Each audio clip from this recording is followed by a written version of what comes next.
شروع اللہ کے نام سے جو بڑا مہربان نہایت رحم والا ہے۔ اے پیغمبر صلی اللہ علیہ وآلہ وسلم، مسلمانوں سے کہہ دو کہ جب تم عورتوں کو طلاق دینے لگو تو ان کی عدت کے شروع میں طلاق دو اور عدت کا شمار رکھو، اور خدا سے جو تمہارا پروردگار ہے ڈرو،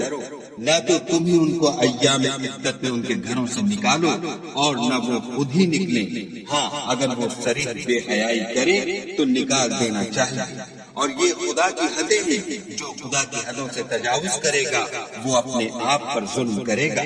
اے طلاق دینے والے، تجھے کیا معلوم، شاید خدا اس کے بعد کوئی رجعت کی سبیل پیدا کر دے۔ پھر جب وہ اپنی میعاد یعنی انقضاء عدت کے قریب پہنچ جائیں تو یا تو ان کو اچھی طرح سے زوجیت میں رہنے دو یا اچھی طرح سے علیحدہ کر دو، اور اپنے میں سے دو منصف مردوں کو گواہ کر لو، اور گواہوں خدا کے لیے درست گواہی دینا۔ ان باتوں سے اس شخص کو نصیحت کی جاتی ہے جو خدا پر اور روز آخرت پر ایمان رکھتا ہے، اور جو کوئی خدا سے ڈرے گا وہ اس کے لیے رنج و محن سے مخلصی کی صورت پیدا کر دے گا،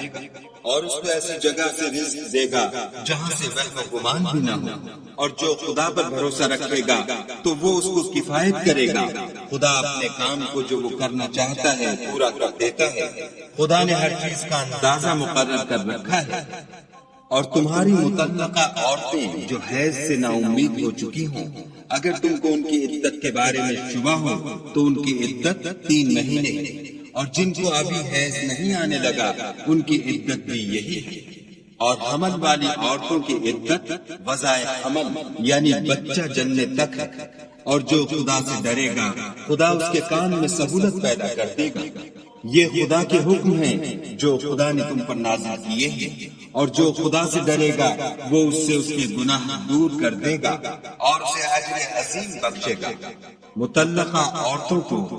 ایام عدت میں اپنے مقدور کے مطابق وہیں رکھو جہاں خود رہتے ہو، اور ان کو تنگ کرنے کے لیے تکلیف نہ دو، اور اگر حمل سے ہوں تو بچہ جننے تک ان کا خرچ دیتے رہو۔ پھر اگر وہ بچے کو تمہارے کہنے سے دودھ پلائیں تو ان کو ان کی اجرت دو، اور بچے کے بارے میں پسندیدہ طریق سے موافقت رکھو، اور اگر باہم ضد اور نا اتفاقی کرو گے تو بچے کو اس کے باپ کے کہنے سے کوئی اور عورت دودھ پلائے گی۔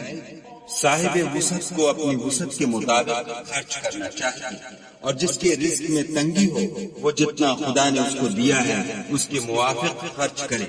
خدا کسی کو تکلیف نہیں دیتا مگر اسی کے مطابق جو اس کو دیا ہے، اور خدا عنقریب تنگی کے بعد کشائش بخشے گا۔ اور بہت سی بستیوں کے رہنے والوں نے اپنے پروردگار اور اس کے پیغمبروں کے احکام سے سرکشی کی تو ہم نے ان کو سخت حساب میں پکڑ لیا، اور ان پر ایسا عذاب نازل کیا